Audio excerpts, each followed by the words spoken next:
is a Ward 1 resident who a lot of people know by the name of Chris Otten. Um, and he had brought to my attention, we started rallying and protesting against a bank, I believe in Adams Morgan, where a young man had died. And so that really touched me. Um,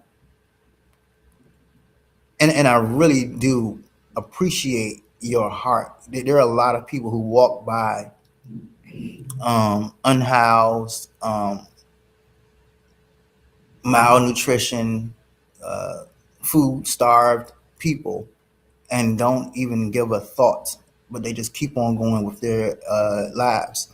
And so for you to have been touched, for you to have been touched to a point where you will start Calvary really, really spoke to me. I didn't have to look at policies after that. I didn't have to look at issues after that. I knew that this is a guy I wanted to get to know, a guy I wanted to meet, and a guy that I really, really wanted to connect with. So I really appreciate You, that. you're really taking me back. It was the 1970s. I remember working at homeless shelters with some heroes. You'll certainly know the name Mitch Snyder, CCNV. When he was running, we were running a peer shelter for homeless men, and then John Steinberg at Luther Place, and I was over in Georgetown at the time of when this homeless gentleman near Holy Trinity Church died, and so I got Mm. involved back then and started running shelters, and I've been blessed ever since. Fortunately, the things can be better. They don't have to be the way they are. Is what I always think. Things can be better. I'm thinking of 14th and V. If you, I hate to say it, but I've gone to when there's been shootings around 14th and V and saw streetlights out, and I said maybe that shooting wouldn't have happened if that streetlight had been on. So I keep somehow there's a motivation. Things can be better, and we can make lives better, and we can, and we will, and we do. So thank you. Yes. And actually, this is a great time while we're talking about the subject. I just want everyone to know that if you see someone homeless, if you are homeless, please do not hesitate to call the DC Shelter Hotline. That is 1-800-535-7252. That's 1-800-535-7252. In DC, we have shelter shuttles that will come and pick you up right where you are. They will make sure that you have food. They'll make sure that you have a warm blanket. Even if you don't want to go to a shelter, they will come and bring you some essential supplies that you may need, such as hand warmers and blankets and things of that nature. Even they even have hats and gloves and scarves. So please, please, if you see someone that's in need, or if you are in need, do not be ashamed. Just call. No one's going to know your personal information from the call, anything like that. We're not going to take a picture of you, anything like that. Just get some help. Hypothermia is real. Let me say this again. Hypothermia is real. So moving right along, I'm not gonna. I don't want to hold Mr. Lynch up too long. So I want to get right into some of his policies, and I want to start off with his views on the community services and the cleanliness in Ward 1. First things first is that you say you want to make our streets safer. Now, I talked about the unhoused and how that touched me personally. But you just touched on the next thing that I care about very deeply.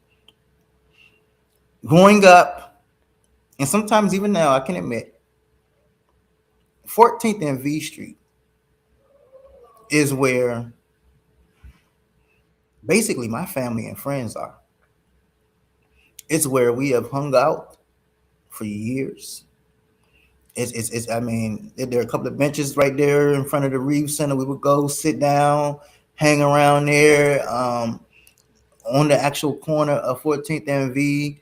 It's like a little wall. We would all sit on the wall, play some spades or something. And I mean, we've been doing it for years now. Some people try to get us removed without understanding that there are housing conditions that we have to face. So what are your views on how you would make that street safer, the streets of Ward One safer? Um, Well, thank you for that. Everything counts. To make it safer, everything counts. I mentioned about going to unfortunate homicide sites where a street light is out. If the street light's working, maybe the homicide wouldn't have occurred. Right now, I walk Columbia Heights fairly often. I unfortunately will often see temporary tags from out of state that are expired, that may owe thousands of dollars in fines and been unpaid. And I don't know, but I'm concerned that a lot of these out of state vehicles or the expired temp tags may somehow, some way be involved with the drug trade, buying or selling of drugs. If we had effective parking enforcement, maybe we could preclude other crimes from happening. Vacant buildings. Along Georgia Avenue, we have a lot of vacant buildings. I think Howard University has a lot of vacant buildings and storefronts. If we got those activated, more eyes on the street. So it's really a building by building, block by block situation. We need trees in three boxes. We need the streetlights to work at night. We need the buildings occupied. We need more residents who are, seeing what's going on and reporting conditions. So to make it safer, my whole thing is get back to basics. Um, Cleaner, greener, city services working.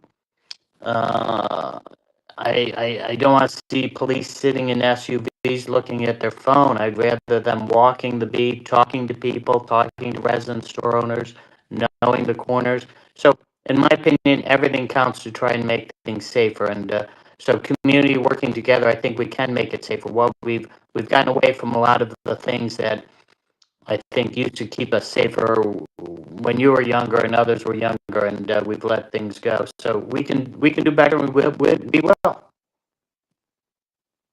I agree.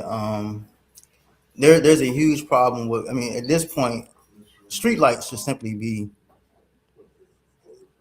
It shouldn't be the same struggle that it's been since I started this fight in DC about 10, 15 years ago. We are still struggling for something as simple as streetlights and to make our city safe.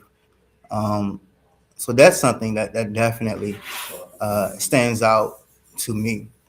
Now, when you talk about the cleanliness, Ward One and really all of DC, but especially in Ward One, there is a huge rat boom. There is, I mean, everywhere you go, we have a rat issue. How would you help with that?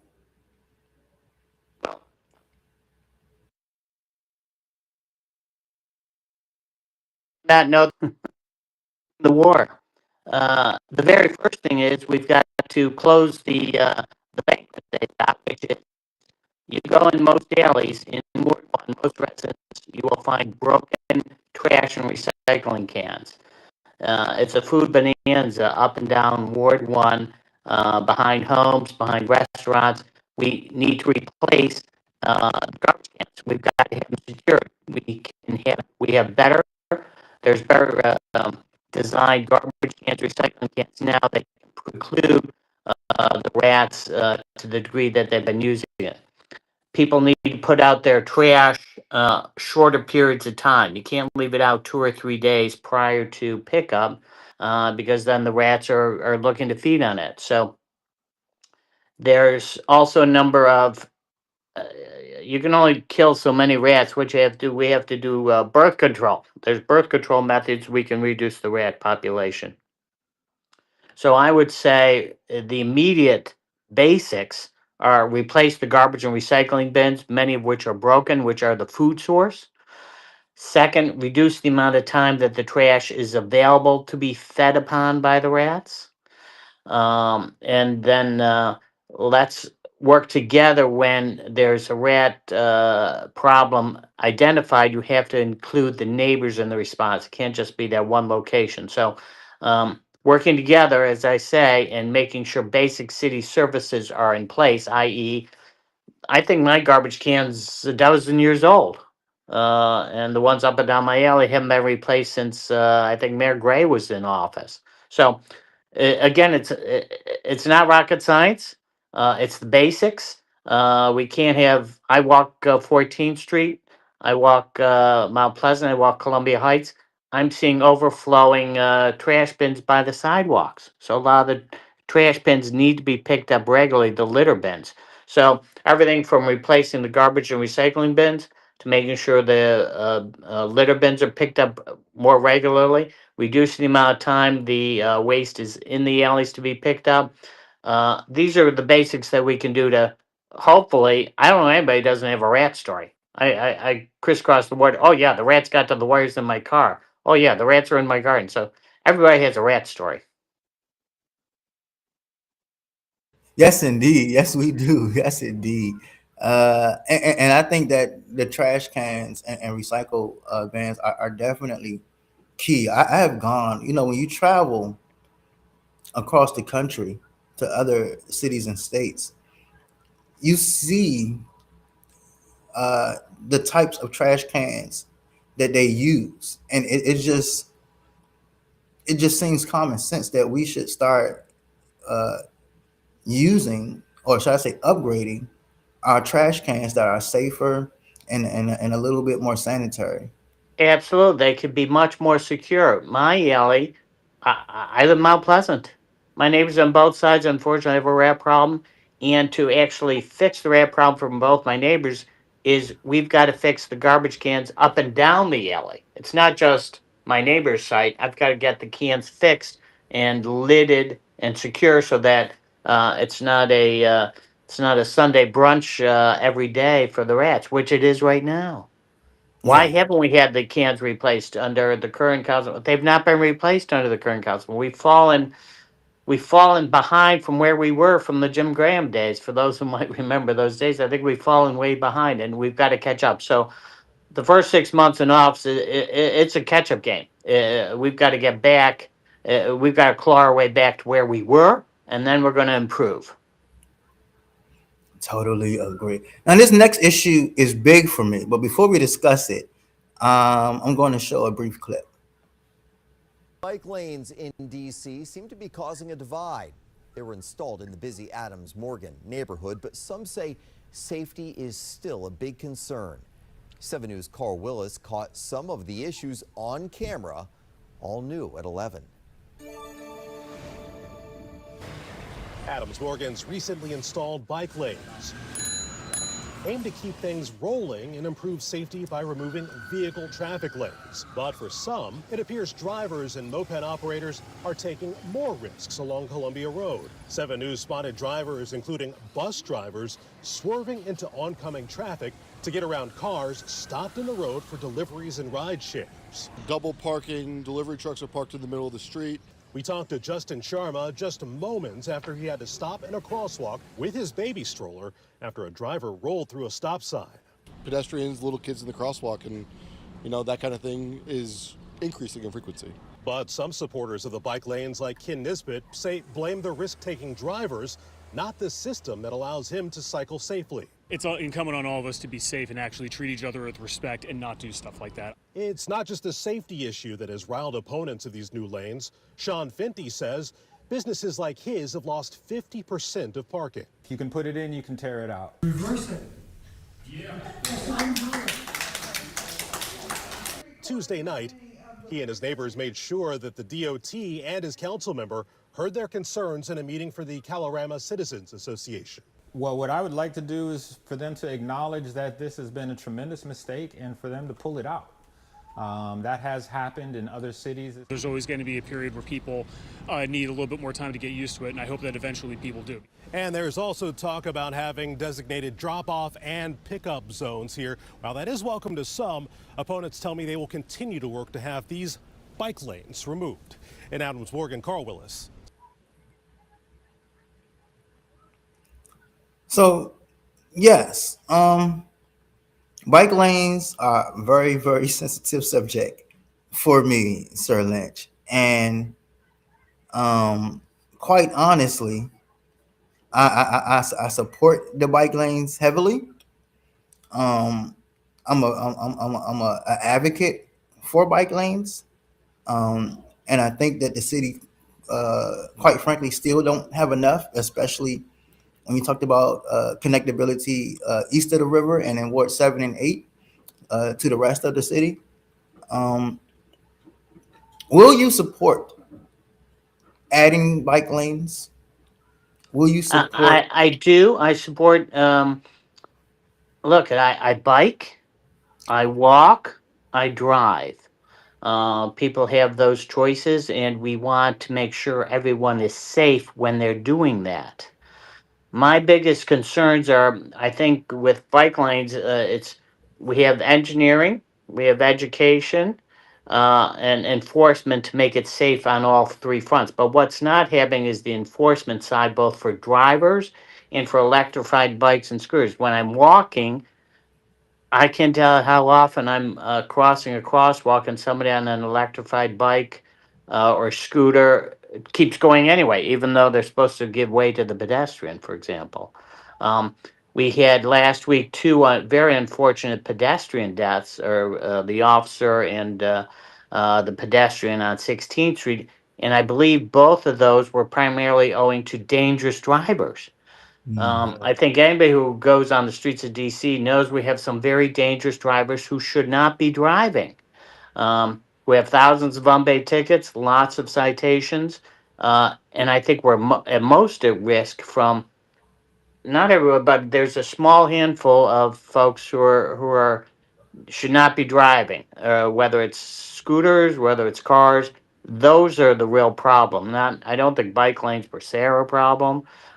Streets aren't a problem. What is people obeying and abiding by the rules so we can all go about safely. As I said, I do all three. I bike, I walk, I drive. My concern is we have the engineering. We're doing pretty well on the education. What we're lacking is enforcement, both on the scooters that are constantly going through red lights. I think pedestrians, particularly handicapped challenged pedestrians, of which we have more and more, are at high risk because they can't get out of the way in time. And the drivers who have tens of thousands. I'm sure you remember that poor that accident on Rock Creek Park where somebody had tens of thousands of tickets and they killed another driver there on Rock Creek Park. These people need to be gotten off the roads. The unsafe drivers, be it of a vehicle or a moped, they need to be off the roads, and we have to do better enforcement. If we did better enforcement, I think we'd all feel safer, whatever we're doing, walking, driving, or biking. I definitely agree with that. And the biggest thing that you said for me is the enforcement part. As a biker, the biggest, the two biggest, I think you actually said the two biggest for me as well. Number one, how are you going to make sure we start enforcing? Uh, a lot of times they're not even residents of DC. People that come in and just visit the city and just say, "Look, I'm going to park in the bike lane." Not only constituents and residents, uh, businesses. Like my bike lane is blocked by a UPS truck. It's blocked by Amazon. I mean, no one seems to be, what's the correct word, considerate towards bikers. And I do get it. There are I have people in my family who will argue me down about why bike lanes does not belong in DC. But so I do get some people's sentiments. However, when you're talking about affordability, when you're talking about going green, when you're talking about environmental justice, um, this is still something, even something as simple as exercise. Some people depend on bikes to get back and forth to work for an income and take care of their families. Um, Uh, how are you going to enforce these a things? number of things need to be done. We need to be able to identify those who repeatedly run through red lights, electrified scooters and bikes. We need to be able to have an identifier on those bikes where we can then send that person a ticket. Right now, we're not doing that. Um, right now we police have a ticket a bit can do tickets, but they don't. I'll walk in Columbia Heights, Fairmount Street. I see an expired Virginia tag, a temporary tag.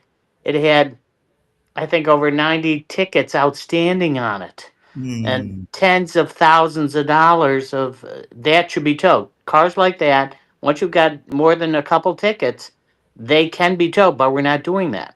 And then we also need to sit down with Virginia and Maryland and have reciprocity that people that they pay their tickets, we will pay their tickets, but we need those jurisdictions to be helping us with enforcement of tickets their residents get here.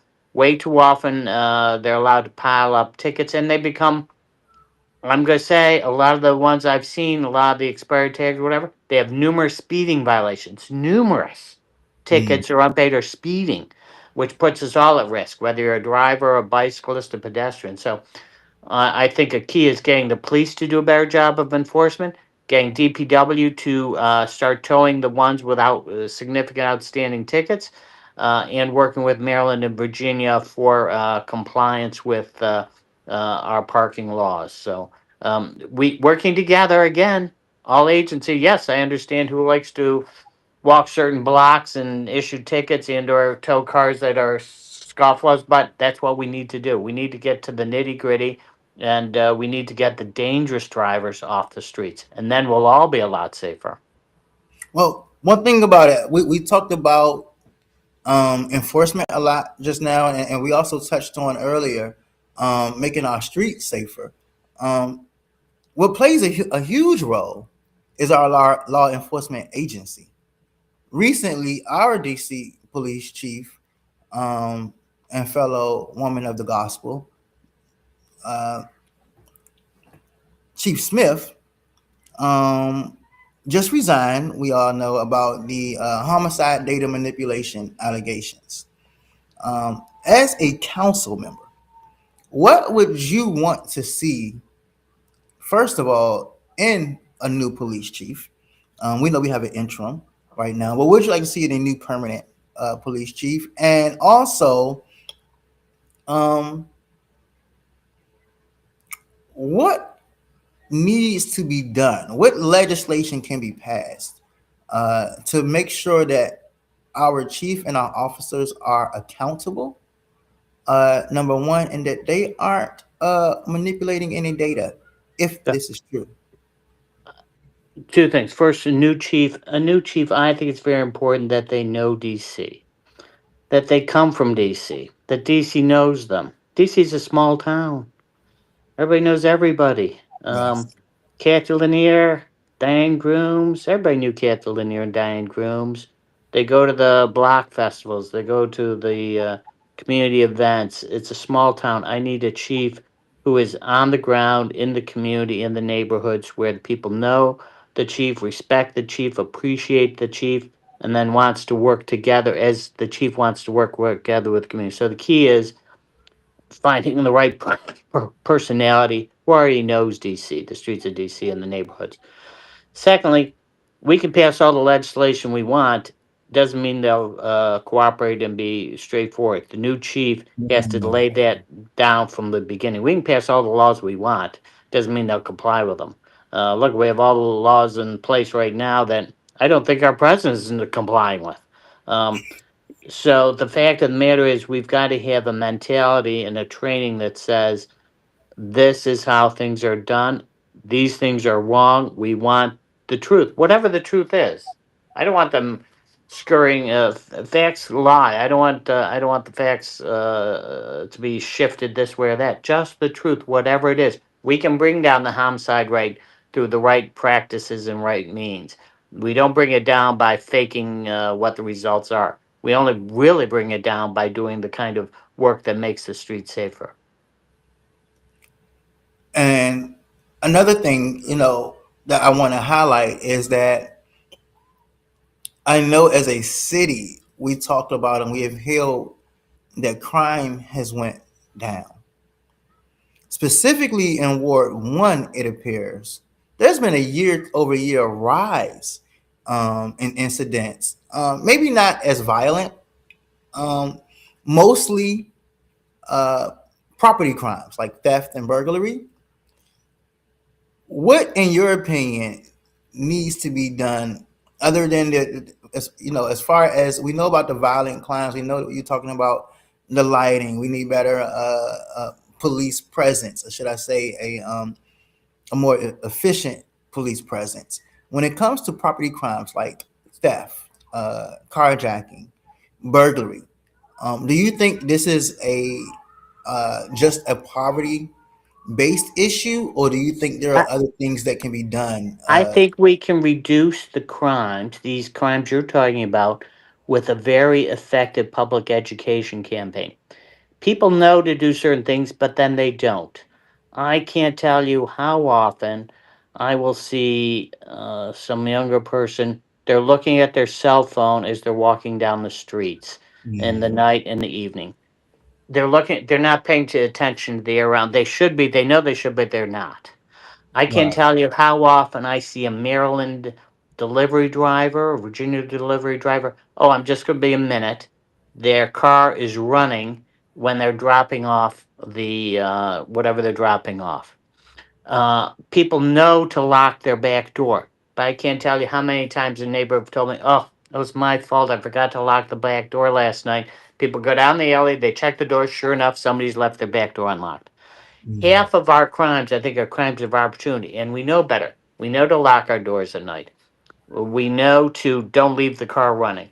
We should be paying attention when we're walking, not looking at our cell phones when we're walking down the street, particularly when we're coming home at night. I think if we did a top 10, uh, be safe, be smart, be safe, and just remind people of things they already know to do, but get out of the habit of doing. Lock your car and don't leave it running. Lock your back doors, as they say.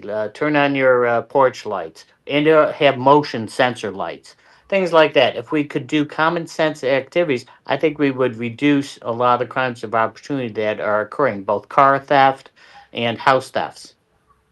Sounds good. Sounds good. People, lock your doors. Um, But and we forget. I'm That's guilty. just got to I remind grew up people. with my door unlocked. I'm still guilty. Yes, I grew up used to just being somebody knocking on the door, just yelling, "Come on in," and allowing people to come in. Um, but we have to get to a point, unfortunately, where we have to make sure that our families are safe, our prized possessions are safe, and then we have to lock our doors. We really do. We have to lock And, our doors. and pay attention. I have to tell my adult daughters, they're driving down my alley. They'll be looking at their phone. When they're driving down the alley, look in the alley. If you see something that makes you uncomfortable, if you see something, drive around. Be paying attention to where you're walking and or driving. Just be paying attention to the area around you. And I think we could really reduce almost by half a lot of Mm. the theft and car thefts that occur. I was there in Ward 4, and some delivery persons delivering groceries. Just 30 seconds, boom, somebody jumped in the car and drove off on it right in front of me.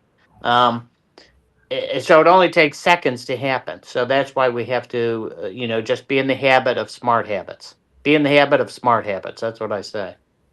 Now, getting back to the violence portion, um, I'm a huge supporter, and actually our organization as a whole, we are a huge supporter of community-based violence prevention.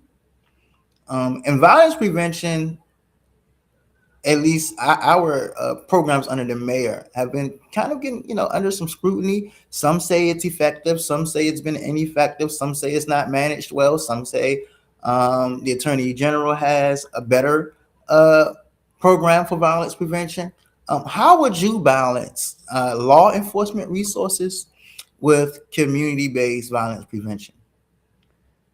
Well, I think the real thing is to get into the schools at the grade school level, at the high school level, and engage people with communication skills. We Hmm. teach math, English, etc. Let's teach communications. Let's talk how to talk down situations rather than escalate situations. What I would like to see is courses in the schools where communication is a course, where dialogue is a course, versus, don't get me wrong, I'm all for English and math and sciences. but a lot of the life skills training could be happening in the schools as well that could de-escalate situations. I used to, I worked in homeless shelters for many years. The situation was often de-escalates. Somebody becomes agitated. Somebody's does this or that. There's an art or a habit of de-escalating the situation, and that's what our police need to know how to communicate and de-escalate. That's what our average residents need to know. That's what we need to be expressing ourselves in a way that de-escalate situations rather than escalate situations. And I think that goes to education early on at the grade school and high school level. While we're on the subject of education, I do want to ask you something that's actually it's been a hot topic across all 8 wards. Um, Many Ward 1 residents, I know for sure, many Ward 1 students, should I say, um, our Ward 1 kids usually have to travel outside of Ward 1 for education. Yes, it's Do you completely think that wrong. that's, as an educator, I can see how so many violent encounters happen and how so many issues happen just from the commute and the travel of our students. It's hard to keep this gang separated from this gang if they have to catch the same green line together. Yep. It's just it's really tough. How would you address that? Well, you brought up a key issue, is which is a lot of Ward One families send their children to outside the ward. Both my children went to DC public schools, but they went across the park to John Eaton in Ward Three, and then they went to Walls High School in Ward Two for high school.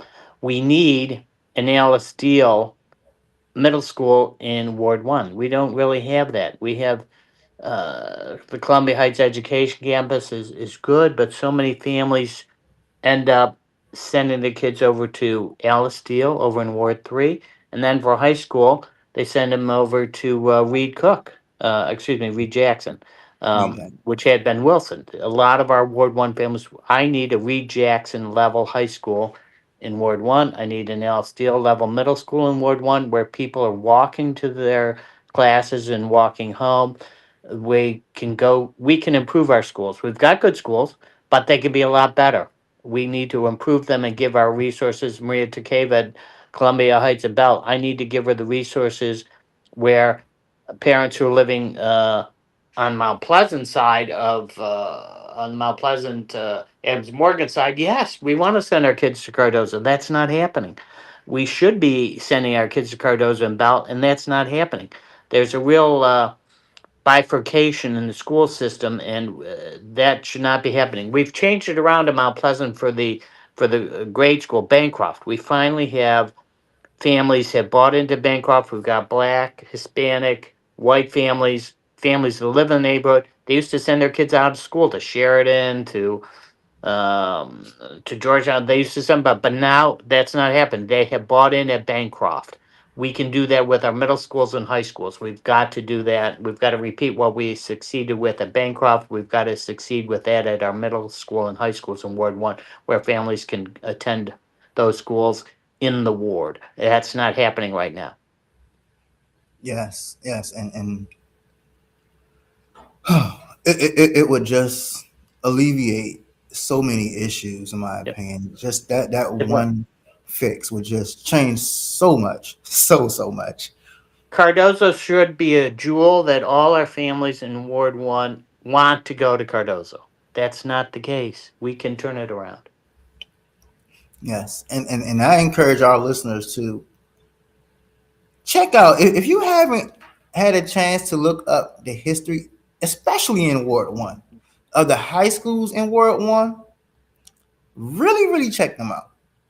These schools have history behind them, and Cardozo is definitely one of them.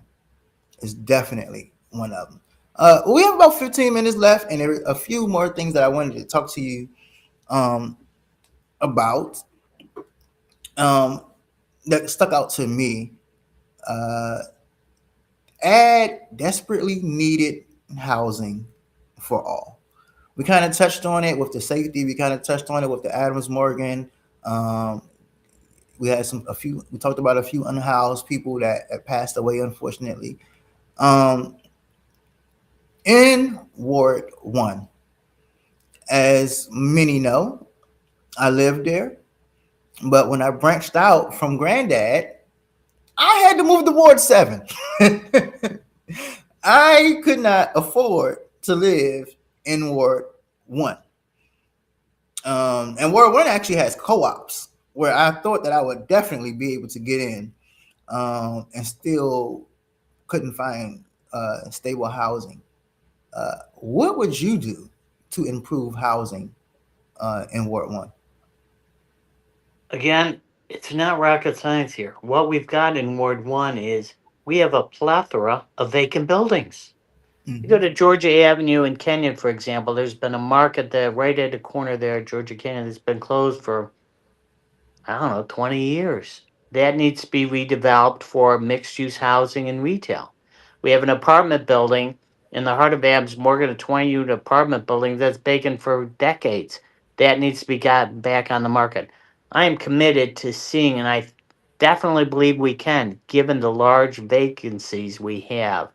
I think we can get 5,000 units of affordable and mixed use housing combined with retail in the ward. It's a side by side, block by block walk, but I think we have the capacity, the space to develop up to 5,000, if not more, units of mixed use housing, affordable housing, along with retail and community services. Look, one of my big things was 1990s. Oliver Car Company, office companies, they just want downtown to be all offices. I said that creates a dead zone at night. We need residents living here. We need retail. We need arts. I helped draft and get passed the requirement that housing be built on the sites in downtown. Now, a lot of that ends up being more expensive, but it added residents, it added vitality, added eyes on the streets. We can do the same in our neighborhoods. We need to have mixed uses. We need to eyeball each and every site and say, if you've had a property, if you're an owner who's had a property sitting vacant for 3 or more years, that's a blight on the neighborhood. We should be doing eminent domain and or working with them, pay them fair market value, and put the building back into use for retail and housing. We can do that. There's Howard University. I'm going to ask Howard University. They've got large blocks along Georgia Avenue of buildings that have been vacant for years. I want to sit down with them as soon as I'm elected to say, what do we do to get mixed use housing and education services on these large empty blocks along Georgia Avenue? We can't turn around Georgia Avenue to make it safer and vital if you have an entire block just being used to park transit vans for Howard University. That doesn't cut it.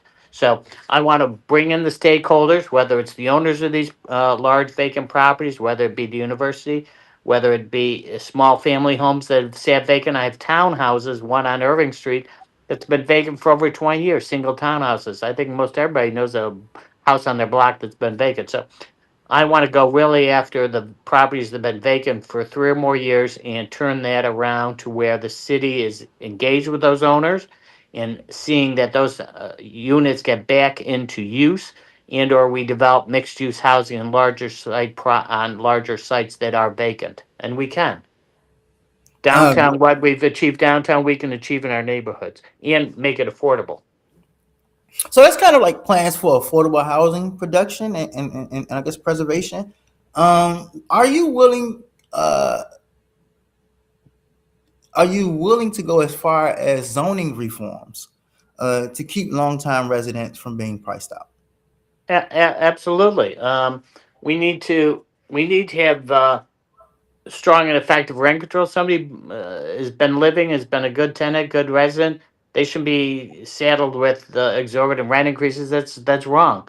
Um, we've got a lot of working class families that they're not seeing the double digit salary increases to pay that. So we need to look at property by property how we can maintain what we have as affordable units, but also be creative and look at are the city-owned sites that are out there. Um, Another example would be the police station on Georgia Avenue up at Georgia and around Quackerbos. Huge parcel of land, an outdated police facility that could be redeveloped for a lot of affordable housing as well as a new state of the art police station. But sits there. I'm parking a lot of cars where I should be having people living in an outdated facility that should be much larger, much more productive than it is. So that we have a lot of opportunities. That would be a perfect example. A city-owned site that should be turned over to mixed use as including housing as well as public safety. Sounds good. Now, here's something that touches a bit personally for me. And I'm sure you already know, but black home ownership has decreased significantly in parts of world, which of course indicates displacement, quite frankly. Now we talked about affordable housing, but as far as specifically black and minority, should I add, home ownership, which is, let's just be frank about it, is that there is a significant gap when it comes to the income. Black households in World One have far lower median incomes than white households. Uh, so when it comes to black home ownership, do you have any thoughts and ideas? My first thought is work with churches, where people often go to church, work with churches, but also universities, Howard, Georgetown, Trinity, to do programs where we're actively reaching out to individual homeowners. What are their plans? It's not for me to say to any family, oh, you've got to keep it in the household, you got to keep pass it down to your kids. But let's reach out to neighbors. Let's offer programs saying, what's going to happen in the next generation? Look, Mm, I'm old. I'm 66. I may not be here in 20 years. I've got to do the planning now is how am I going to make my house still be available, affordable to my daughters? And or if not, how do we best move it to another family? So I would like to do creative programs through the universities and through the churches where we're reaching out to our current homeowners saying, what are your plans? What are you thinking about doing? Uh, Things aren't going to stay the same. At some point, yes, you're either going to have to move out of that house for health reasons. I deal with seniors. I have a senior I'm responsible for. You're not going to be able to stay in the house, or you're going to want to sell it, or help. Perhaps we can help you stay in the house. So I want to see if the universities, particularly Howard, Georgetown, Trinity, GW, and the churches will work to reach out to current homeowners to help them plan for their future. So yes, if they want, the family can continue to own and stay in the house. If they don't, that's perfectly fine. How do we help them make the most money they can when they want to? So we need to work with homeowners where they are to help them realize their goals for their families and their properties. awesome. So I got about two more questions for you. Um, and the first, I want to talk about our libraries and our parks and recreation. I have been I was very disappointed, should I say. I went to Mount Pleasant Library to find it closed. uh, but that type of neighborhood, I have a lot of peers in that neighborhood. Um, it's like if we don't go to that library, then we're forced to travel probably to Shaw. Um, so, in your opinion, how would you handle things to make sure that we have reliable access to libraries and the resources that it provides in case of closures? Yep. Also, I rec had, centers and public spaces. I had the good fortune to serve on Mayor Williams' library task force. The libraries hadn't been touched in decades. Well, with Hmm. John Hill, Richard Levy, myself, a few others, he said, let's renovate and restore the libraries, the neighborhood libraries, and the central library. Let's make them smart. Let's make them mixed use. And we've almost completed all the library renovations. They're smarter and greener. Mount Pleasant Library was closed because it was so heavily used. After 10 years, the systems needed to be restored. Finally, it's back open. But I think we need another library. I've been an advocate and I've been pushing. Can we get another library between here and Shaw. I would like one in Amps Morgan. I would like one Yes. along the East Street corridor. I'd like a library in Cardozo. I would like a library. We can get one there because it's a community service center now. So my real goal would to be to have another library in addition to the Mount Pleasant Library, but have one south of here, somewhere along the East Street corridor and along Cardozo. We need another library for sure, as you point out. Oh my gosh, you just spoke music. Oh my gosh, that right there alone just made me smile. Oh my gosh, I you. would like to include a library in the redevelopment of the Reeves building. Those properties we have the underutilized police station, which is just a one story. We could get a library when we redevelop it. Then we should have a state of the art police station, but we also should have community services and housing instead of a parking garage and a one story building. So we can get a library there, I think. So. It's crazy because I was there with I went to a meeting with Commissioner. Is his name Alex? Alex Padros? Yeah, could be. No, it was Alex. It might have been. It was like Keswick or something. I'm not sure. Not sure. Oh, I'm not sure. I am live on the show. No, it was Alan Kinzick or something like that. Okay. Yeah. Anyway, and I had went to one of the community meetings right there, and it was actually in the police station, and they were talking about the police station and the fire station having to close and get renovated, and also just laying out some proposals of an entire new outline of a facility. And I actually raised my hand and asked about a library there.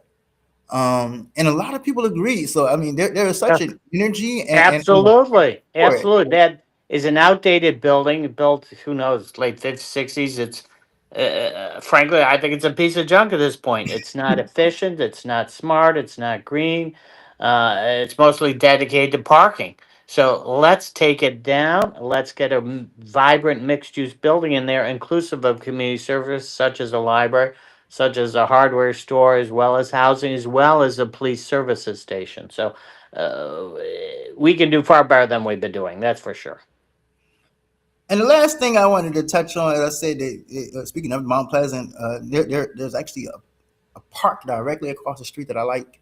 I love my greens. I love my nature. I love to go to parks. I actually make it a personal task of mine that at least, and I got this from my dear brother, my former pastor. Shout out Pastor Delonte Goldston of Peace Fellowship Church and Peace Walks DC. But he challenged me and he said, Mike, I want you to take at least one day a week and just spend some time with yourself and meditate with yourself and just watch what that do for your mental health. And I've been doing it for a couple of years now, and I tell you, it's definitely beneficial. But what I'm getting at is I have two favorite parks. Number two is in Southwest, the Duck Pond. I love the Duck Park. And my absolute favorite is what I call Malcolm X, but I think it's now Meridian Hill Park right there. I believe that's 16th Street and V, I guess you can say. 16th and W. It's between W and Euclid on 16th Yeah, Street, yeah. between 16th and 15th. It runs the whole block. It's a fabulous, historic, iconic, which the federal government has abused and let slide many of these parks in the city. It's not the city's responsibility, it's the feds. They own many of these parks like that, which they have allowed to decay. They've cut the staff to a skeleton crew. I was dealing with Meridian Hill Park and the man who in charge as well, Mr. Lynch, they've cut us down to just one. So all these federal layoffs have really impacted the quality of the federal parks. We've got to turn it around. Supposedly, the feds are now fixing the iconic fountain after 7 or 8 years of being off. Maybe finally they're fixing it, but we've got to keep the pressure up on the National Park Service. Restore our parks, and they control the large majority of the parks in the city, actually, not the city. But at that park specifically,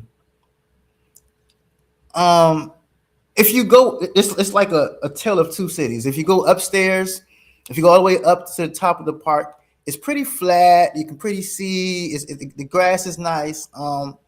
My favorite part, unfortunately, is the part where they're fixing the fountain and the waters, and in each kind of sitting section, if you will, is kind of secluded. Uh, and I love it. I can go there. I can read my book and just really meditate. Um, to the flip side of that, it feels very, very unsafe, especially at night. Um, Usually, sometimes I remember coming home from work at times and just walking through, and people walk through from the grocery store and from work, but there are other times where you come through, and there are people that are just there having a good time. You mentioned that the fountain was getting fixed. There's also an electrical box in there that's the lock is broken. Every time I go there, the lock is broken and people are using it to charge their phones and so forth. I love that park, but I need to feel safe while I'm in that park. And I I couldn't understand. agree more. Could not agree more. We need to restore it. We need to get the feds to do what they can. The masonry crumbles, the locks, the tree space, cut down the dead limbs, replant with new native plants, get rid of the invasive vines. There's a whole A to Z that could be done to restore public use and confidence in that park. So I couldn't agree with you more. Do you think that you have the ability to work with um, Congresswoman Norton, or if she's supplanted in this election with our Congress representative? We have to. It's a team approach. If we're going to deal with a green nation's capital, we've got to have Maryland, Virginia, and DC's got to be on the same boat, paddling the same direction to keep our rivers clean.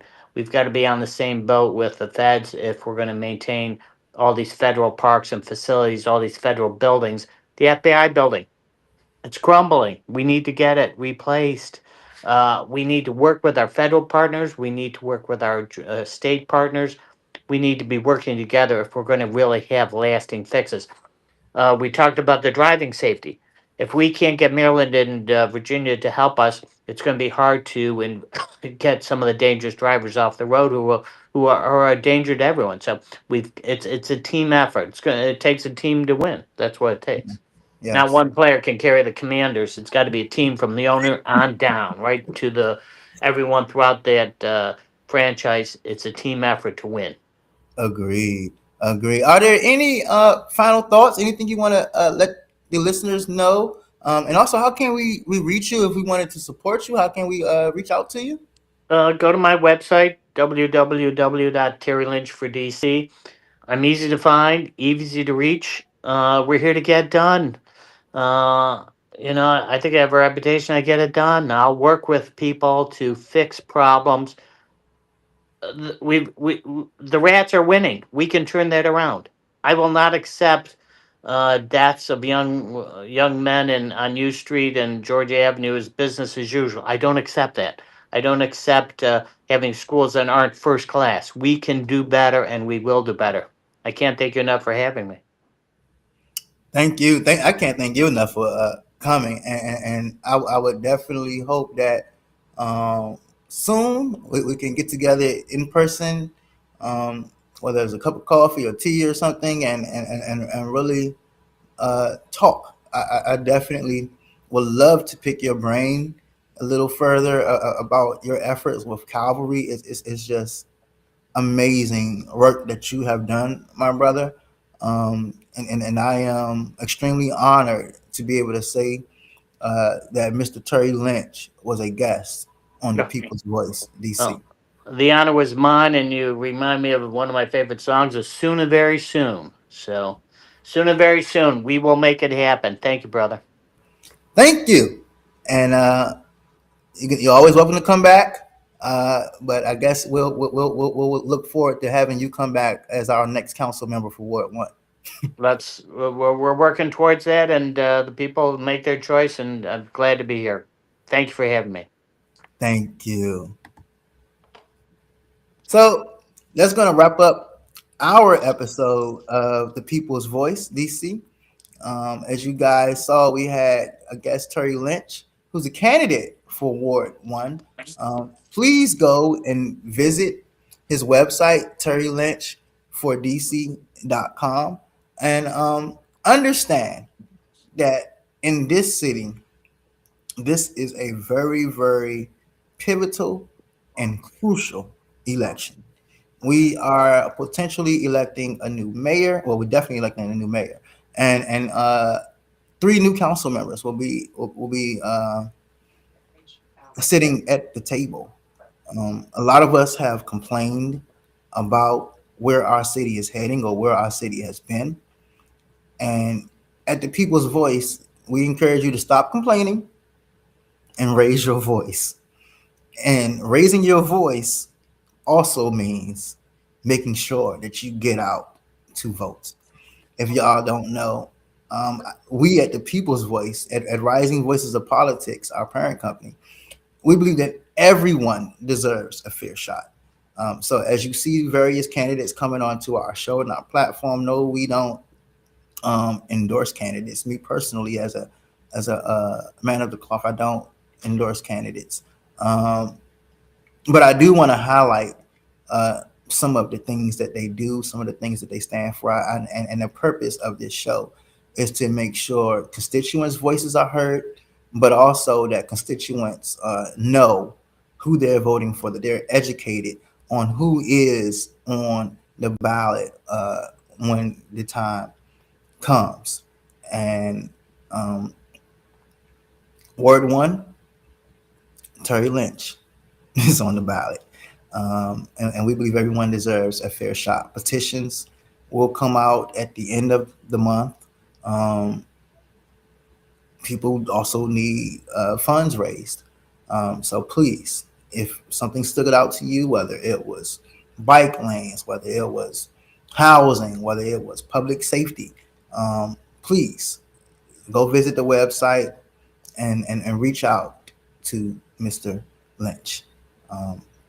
I am your favorite host, Pastor Mike, and this is the People's Voice. I will see you next week. All right, real quick. If you've ever yelled at your phone like, man, why nobody ever talks about this? Congratulations. This podcast is for you. Welcome to the People's Voice, DC, where the city finally gets the mic. And now, this ain't one of those podcasts where everybody sounds smart, but nobody actually saying anything. We talk real life, DC life. The kind of conversations you have after work, on the metro, or when the group chat gets serious out of nowhere. Yeah, we talk politics, but don't worry. Nobody yelling over each other. Nobody reading off cue cards. And definitely nobody pretending they got it all figured out. We're talking housing, money, schools, mental health, culture, faith, purpose, relationships. Basically all the stuff that actually affects your life, but somehow never gets explained right. This podcast is powered by Rising Voices of Politics and founded by Reverend Michael Campbell. But listen, you don't gotta be a politician, a preacher, or an expert in nothing to belong here. If you got opinion, questions, or just a story to tell, you already qualify. And the energy, chill, honest, a little funny. Sometimes deep, sometimes light, but always real. Catch us live every Wednesday at 6 p.m. on YouTube and social media. Miss it? Cool. It drops the same night at risingvoicesdc.org, and you can listen anytime on Spotify. So whether you're outside, inside, commuting, procrastinating, or just tired of podcasts that don't sound like you, tap in, tune in, laugh a little, learn something. This is the People's Voice, DC, where the conversations make sense. The people are real. And yeah, we might even say what you've been thinking.